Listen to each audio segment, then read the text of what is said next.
20 ans plus tard, une incroyable hypothèse fut énoncée. Une hypothèse capable d'expliquer les conduites imprévisibles de l'eau. L'eau aurait une mémoire. Les expériences réalisées aux quatre coins du globe ont confirmé que l'eau a la capacité de recevoir et d'enregistrer l'empreinte de toute influence extérieure, mémorisant tout ce qui se passe dans son environnement proche.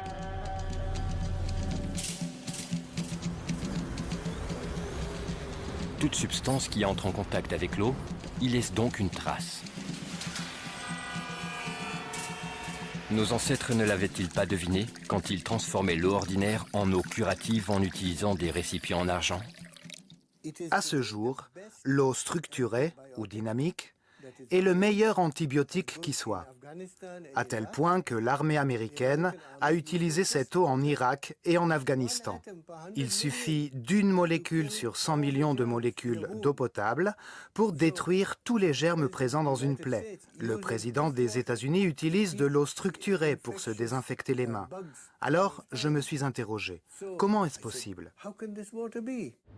En enregistrant des informations, l'eau acquiert de nouvelles caractéristiques. Pourtant, sa composition chimique reste intacte. Dans un premier temps, on s'est penché sur la composition chimique de l'eau. Mais à la surprise générale, cela n'a abouti à rien. Car la composition chimique importe bien moins que sa structure.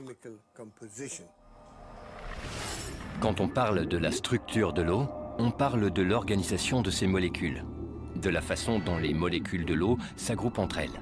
Ces agrégats d'atomes sont appelés clusters, et les scientifiques ont supposé que les clusters agissent en quelque sorte comme les cellules de la mémoire, où l'on enregistre ce qui l'entoure, telle une bande magnétique.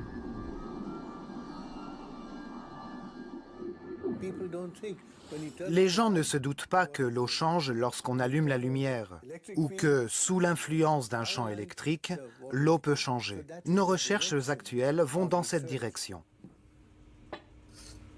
De toute évidence, l'eau reste de l'eau. Mais sa structure, tout comme un système nerveux, réagit à chaque irritation. Les instruments modernes ont permis de mesurer que chaque cellule de mémoire de l'eau, de la taille d'un micron, contient 440 000 tables d'informations. Et chacune de ces tables peut enregistrer son propre type d'interaction avec l'environnement.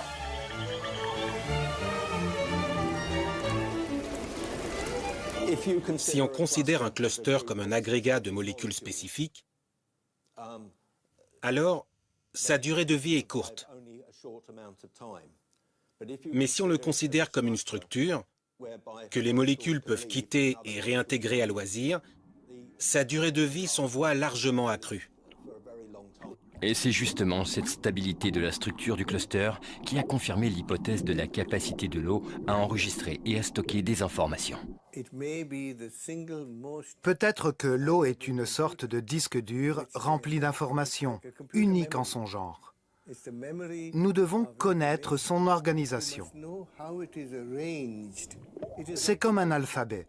Si je vous présente un nouvel alphabet, vous ne pourriez pas comprendre de mots ni de phrases structurées, parce que vous ne reconnaîtriez même pas ces lettres. Donc la structure moléculaire est l'alphabet de l'eau. Grâce à elle, vous pouvez composer des programmes dans l'eau et vous pouvez les modifier. Mais avant d'arriver dans nos logements, l'eau parcourt un trajet aussi long que difficile. Avant, le bon sens voulait que les gens s'installent là où se trouve une source naturelle d'eau.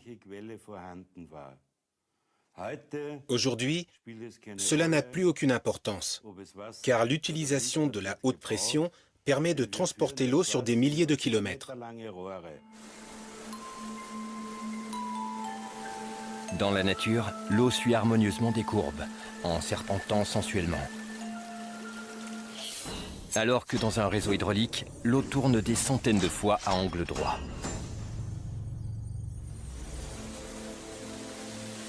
À chaque détour et changement abrupt de direction, la structure naturelle de l'eau se détériore peu à peu. Quand l'eau du robinet arrive chez nous, après avoir traversé tout un réseau hydraulique, elle présente plusieurs cristaux de formes diverses, mais leurs structures sont toujours déformées. Voilà à quoi cela ressemble. Les cristaux s'assemblent d'une façon chaotique, sans esthétique ni aucune symétrie. L'eau qui stagne dans un système de chauffage central est inanimée et croupie, sans un processus vitalisant. Elle aspire ou absorbe l'énergie des gens, des plantes et des animaux qui y habitent. Elle leur vole cette énergie. On sait que dans la plupart des grandes villes, l'eau courante est stockée dans des circuits fermés. Après des processus agressifs d'épuration chimique et de filtrage puissant, elle revient dans nos maisons en gardant en mémoire les produits chimiques qu'elle a croisés et la violence qu'elle a subie. Mais la pollution la plus terrible est celle des informations que l'eau absorbe en passant par des tuyaux longs de plusieurs kilomètres et des milliers de maisons et d'appartements.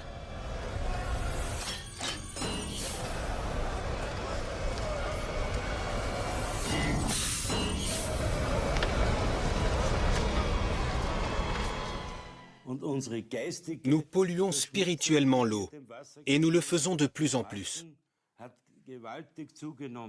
Pourquoi?